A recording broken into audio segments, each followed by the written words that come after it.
ഭൗതികതയെ നിരാകരിച്ചുകൊണ്ടുള്ള ഒരു ആത്മീയത എന്ന് പറയുന്നത്, അത് ഫോളോ ചെയ്യുന്ന വ്യക്തി അല്ലെങ്കിൽ ആരാണോ ഉപദേശിച്ച് ഒരാൾ പിന്തുടരാൻ ആഗ്രഹിക്കുന്നത്, ആ വ്യക്തിയെ അല്ലെങ്കിൽ അദ്ദേഹത്തിൻ്റെ ചുറ്റുപാടിനെ, കുടുംബത്തെ, ആ സമൂഹത്തെ, സമുദായത്തെ ഒക്കെ കൂടുതൽ ദരിദ്രരാക്കുകയാണ് ചെയ്യുക എന്നതാണ് നമ്മളൊക്കെ മനസ്സിലാക്കിയ സിദ്ധാന്തം. അതുകൊണ്ട് തന്നെ നമ്മുടെ ആശ്രമം നിർദ്ദേശിക്കുന്ന ആധ്യാത്മിക ജീവിതചര്യ എന്ന് പറയുന്നത് ഭൗതികതയെ ഉപേക്ഷിക്കാതെ ആധ്യാത്മികതയെ മുന്നോട്ട് കൊണ്ടുപോകുക എന്നതാണ്. ആത്മീയവും ഭൗതികവുമായ ഒരു ജീവിതചര്യ, രണ്ടിനും തുല്യ പ്രാധാന്യമാണ്. ശരീരമുണ്ടെങ്കിലേ ആത്മാവിൻ്റെ ലക്ഷ്യത്തിലെത്താൻ കഴിയൂ എന്നുള്ളത് പോലെ തന്നെയാണ് ഭൗതികമായിരിക്കുന്ന അഭിവൃദ്ധി ഉണ്ടെങ്കിലേ ഒരു വ്യക്തിക്ക് മുന്നോട്ട് പോകാൻ കഴിയുള്ളൂ. അബദ്ധമായിരിക്കുന്ന ആത്മീയ ധാരണകൾ ഒരുവനെ എങ്ങോട്ടും നയിക്കില്ല.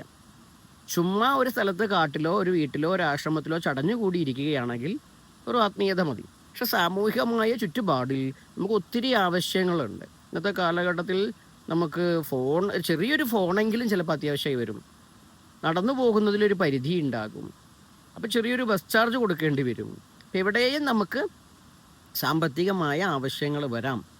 ഇതൊന്നും വേണ്ടാതിരിക്കുന്നവർക്ക് വേണ്ട, അല്ല കുടുംബം, കുട്ടികൾ, അല്ലെങ്കിൽ സാമൂഹികമായിട്ടുള്ള ഒരു വീക്ഷണം, സമൂഹത്തിൽ എന്തെങ്കിലും ചെയ്യണം എന്ന് കരുതുന്നവർക്കൊക്കെ സമ്പത്ത് കൂടിയേ തീരൂ എന്നാണ് നമ്മുടെ കാഴ്ചപ്പാട്. ആ സമ്പത്ത് ഉണ്ടാകണമെങ്കിൽ നമ്മൾ അബദ്ധ ആത്മീയത പറഞ്ഞു കഴിഞ്ഞാൽ, ദാരിദ്ര്യം ഉണ്ടായി കഴിഞ്ഞാൽ നടക്കില്ല.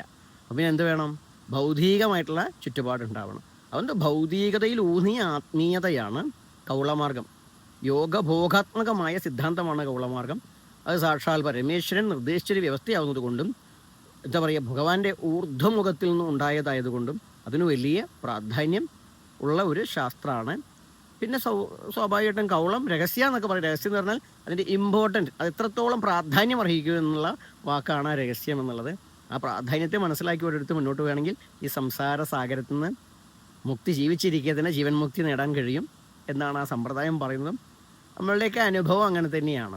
അബദ്ധ ആത്മീയതയ്ക്ക് പകരം ഇതെല്ലാം ചേർന്ന് പോകുമ്പോൾ എല്ലാം നല്ല ഒരു വിശേഷപ്പെട്ടൊരു സദ്യ കഴിക്കുന്ന പോലെ, എല്ലാ വിഭവങ്ങളും എല്ലാ രുചിയോടും കൂടി കഴിക്കുന്നത് പോലെ ജീവിതത്തിൽ എല്ലാം ഉണ്ട്.